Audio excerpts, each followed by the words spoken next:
Shalom Bapak Ibu dan Saudara-saudari yang dikasihi oleh Tuhan kita, Yesus Kristus. Saya ucapkan salam sejahtera untuk saudara semua dimanapun saudara berada. Damai dan sukacita dari Roh Kudus senantiasa melimpah di dalam hati dan kehidupan saudara semua. Dan pada hari ini, sebelum kita masuk ke dalam khatam pembacaan Alkitab, saya mengajak saudara semua untuk berdoa. Ya Allah, Bapa kami yang di sorga, Bapa dalam nama Tuhan Yesus Kristus, Tuhan yang senantiasa bersama kami di dalam kondisi apapun. Terima kasih Tuhan, pada hari ini kami telah diberikan kekuatan dalam menjalani kehidupan ini. Dan sekarang kami ingin khatam dalam pembacaan Alkitab. Berkatilah dan urapilah kami, baik yang sudah pernah membaca ataupun yang belum pernah membaca dan khatam Alkitab, supaya firman-Mu bukan hanya sekedar kami baca dan khatamkan saja, namun bisa kami pahami serta bisa tertanam di dalam hati dan pikiran kami, sehingga kami bisa menjadi pelaku firman-Mu. Di dalam nama Tuhan dan Juru Selamat kami yang hidup, Yesus Kristus.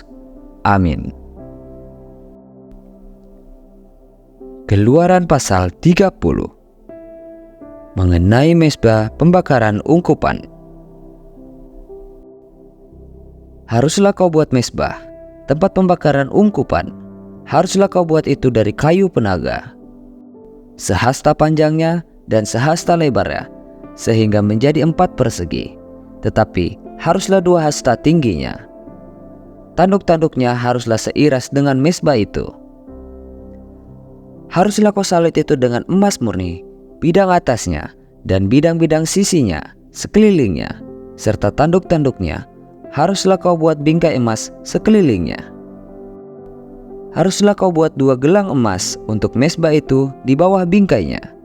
Pada kedua rusuknya haruslah kau buat gelang itu. Pada kedua bidang sisinya, dan haruslah gelang itu menjadi tempat memasukkan kayu pengusuk, supaya dengan itu mezbah dapat diangkut. Haruslah kau buat kayu pengusung itu dari kayu penaga, dan kau salutlah dengan emas. Haruslah kau taruh tempat pembakaran itu di depan tabir penutup tabut hukum, di depan tutup pendamaian yang di atas loh hukum, di mana aku akan bertemu dengan engkau. Di atasnya haruslah Harun membakar ungkupan dari wangi-wangian tiap-tiap pagi. Apabila ia membersihkan lampu-lampu, haruslah ia membakarnya. Juga apabila Harun memasang lampu-lampu itu pada waktu senja, haruslah ia membakarnya sebagai ungkupan yang tetap di hadapan Tuhan di antara kamu turun-temurun. Di atas mezbah itu janganlah kamu mempersembahkan ungkupan yang lain, ataupun korban bakaran, ataupun korban sajian, juga korban curahan, janganlah kamu curahkan di atasnya. Sekali setahun haruslah Harun mengadakan pendamaian di atas tanduk-tanduknya dengan darah korban penghapus dosa pembawa pendamaian. Haruslah ia sekali setahun mengadakan pendamaian bagi mezbah itu di antara kamu turun-temurun. Itulah barang maha kudus bagi Tuhan. Mengenai persembahan khusus pada waktu pendaftaran orang Israel, Tuhan berfirman kepada Musa, apabila engkau menghitung jumlah orang Israel pada waktu mereka didaftarkan, maka haruslah mereka masing-masing mempersembahkan kepada Tuhan uang pendamaian karena nyawanya pada waktu orang mendaftarkan mereka, supaya jangan ada tula di antara mereka pada waktu pendaftarannya itu. Inilah yang harus dipersembahkan tiap-tiap orang yang akan termasuk orang-orang yang terdaftar itu. Setengah shikal, ditimbang menurut shikal kudus. Shikal ini 20 gera beratnya. Setengah shikal itulah persembahan khusus kepada Tuhan. Setiap orang yang akan termasuk orang-orang yang terdaftar itu, yang berumur 20 tahun ke atas, haruslah mempersembahkan persembahan khusus itu kepada Tuhan. Orang kaya janganlah mempersembahkan lebih, dan orang miskin janganlah mempersembahkan kurang dari setengah shikal itu pada waktu dipersembahkan persembahan khusus itu kepada Tuhan, untuk mengadakan pendamaian bagi nyawa kamu sekalian. Dan haruslah engkau memungut uang pendamaian itu dari orang Israel dan menggunakannya untuk ibadah dalam kemah pertemuan, supaya itu menjadi peringatan di hadapan Tuhan untuk mengingat kepada orang Israel dan untuk mengadakan pendamaian bagi nyawa kamu sekalian. Mengenai bejana pembasuhan, berfirmanlah Tuhan kepada Musa, haruslah engkau membuat bejana dan juga alasnya dari tembaga untuk pembasuhan, dan kau tempatkanlah itu antara kemah pertemuan dan mezbah, dan kau taruhlah air ke dalamnya. Maka Harun dan anak-anaknya haruslah membasuh tangan dan kaki mereka dengan air dari dalamnya. Apabila mereka masuk ke dalam kemah pertemuan, haruslah mereka membasuh tangan dan kaki dengan air, supaya mereka jangan mati. Demikian juga apabila mereka datang ke mezbah itu untuk menyelenggarakan kebaktian, dan juga untuk membakar korban api-apian bagi Tuhan.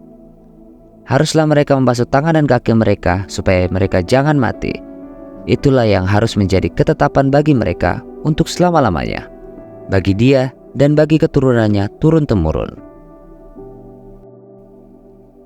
Mengenai minyak urapan yang kudus, berfirmanlah Tuhan kepada Musa, ambillah rempah-rempah pilihan, mur tetesan 500 shikal, dan kayu manis yang harum setengah dari itu, yakni 250 shikal, dan tebu yang baik 250 shikal, dan kayu teja 500 shikal, ditimbang menurut shikal kudus, dan minyak zaitun 1 hin.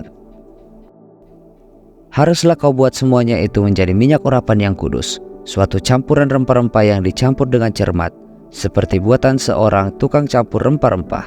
Itulah yang harus menjadi minyak urapan yang kudus.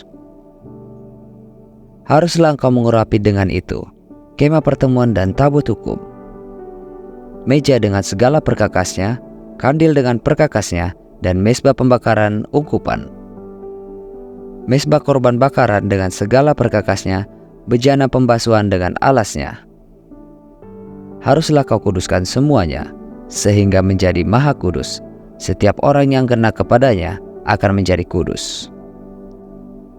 Engkau juga harus mengurapi dan menguduskan Harun dan anak-anaknya, supaya mereka memegang jabatan imam bagiku. Dan kepada orang Israel haruslah kau katakan demikian, inilah yang harus menjadi minyak urapan yang kudus bagiku di antara kamu turun-temurun. Kepada badan orang biasa janganlah minyak itu dicurahkan, dan janganlah kau buat minyak yang semacam itu dengan memakai campuran itu juga. Itulah minyak yang kudus, dan haruslah itu kudus bagimu. Orang yang mencampur rempah-rempah menjadi minyak yang semacam itu, atau membubuhnya pada badan orang awam, haruslah dilenyapkan dari antara bangsanya. Mengenai ungkupan yang kudus, berfirmanlah Tuhan kepada Musa, ambillah wangi-wangian, yakni getah damar, kulit lokan, dan getah rasa mala. Wangi-wangian itu serta kemenyan yang tulen, masing-masing sama banyaknya. Semuanya ini haruslah kau buat menjadi ungkupan, suatu campuran rempah-rempah, seperti buatan seorang tukang campur rempah-rempah, digarami, murni kudus.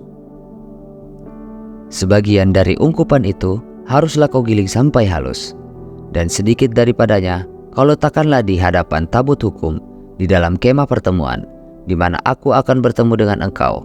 Haruslah itu maha kudus bagimu. Dan tentang ungkupan yang harus kau buat menurut campuran yang seperti itu juga, janganlah kamu buat bagi kamu sendiri. Itulah bagian untuk Tuhan, yang kudus bagimu. Orang yang akan membuat minyak yang semacam itu dengan maksud untuk menghirup baunya, haruslah dilenyapkan dari antara bangsanya. Proses khatam pembacaan Alkitab hari ini sudah selesai. Untuk mengakhiri proses khatam pembacaan Alkitab hari ini, mari kita berdoa. Ya Allah, Bapa kami yang di sorga, terima kasih karena Engkau telah menyertai kami di dalam proses khatam pembacaan Alkitab hari ini. Dan biarlah Roh Kudus senantiasa bekerja mengurapi kami, sehingga proses pada hari ini bisa tertanam dan menjadi kebiasaan di dalam hati kami masing-masing. Dan sekarang kami ingin melanjutkan kegiatan kami ya Tuhan. Kami mohon, sertailah dan berkatilah kami dalam kesehatan dan juga kebutuhan kami masing-masing.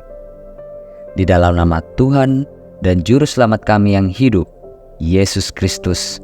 Amin. Terima kasih Bapak, Ibu, dan saudara-saudari yang telah mengikuti proses khatam pembacaan Alkitab hari ini. Sampai bertemu lagi di episode berikutnya. Tuhan Yesus memberkati kita semua.